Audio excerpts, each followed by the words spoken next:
ಈಗ ಮಾನ್ಯ ಮುಖ್ಯಮಂತ್ರಿಗಳು ಸಿದ್ದರಾಮಯ್ಯನವರು ಯೂನಿಫಾರ್ಮಿಗೆ ಹಿಜಾಬ್ ಜೋಡಿಸ್ತಾರೋ ಅಥವಾ ಯೂನಿಫಾರ್ಮನ್ನು ಕಡ್ಡಾಯ ಅನ್ನೋದು ತೆಗಿತಾರೋ, ಒಂದು ಭಾಳ ಸ್ಪಷ್ಟವಾಗಿ ಗಮನಿಸಬೇಕಾಗಿರೋ ಸಂಗತಿ ಇದೆ. ಹಿಜಾಬ್ ನಿಷೇಧ ಮಾಡಿರಲಿಲ್ಲ, ಶಾಲೆಗಳಲ್ಲಿ ಯೂನಿಫಾರ್ಮನ್ನು ಕಡ್ಡಾಯ ಮಾಡಿತ್ತು. ಈಗ ಮಾನ್ಯ ಮುಖ್ಯಮಂತ್ರಿಗಳು ಸಿದ್ದರಾಮಯ್ಯನವರು ಯೂನಿಫಾರ್ಮಿಗೆ ಹಿಜಾಬ್ ಜೋಡಿಸ್ತಾರೋ ಅಥವಾ ಯೂನಿಫಾರ್ಮನ್ನು ಕಡ್ಡಾಯ ಅನ್ನೋದು ತೆಗಿತಾರೋ. ಈಗಿರೋ ಪ್ರಶ್ನೆ ಇಷ್ಟೇ.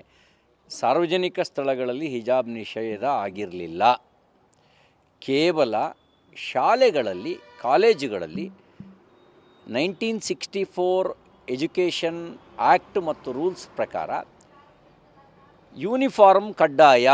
ಯೂನಿಫಾರ್ಮ್ನ ಹೊರತುಪಡಿಸಿ ಇನ್ಯಾವುದೇ ರೀತಿಯ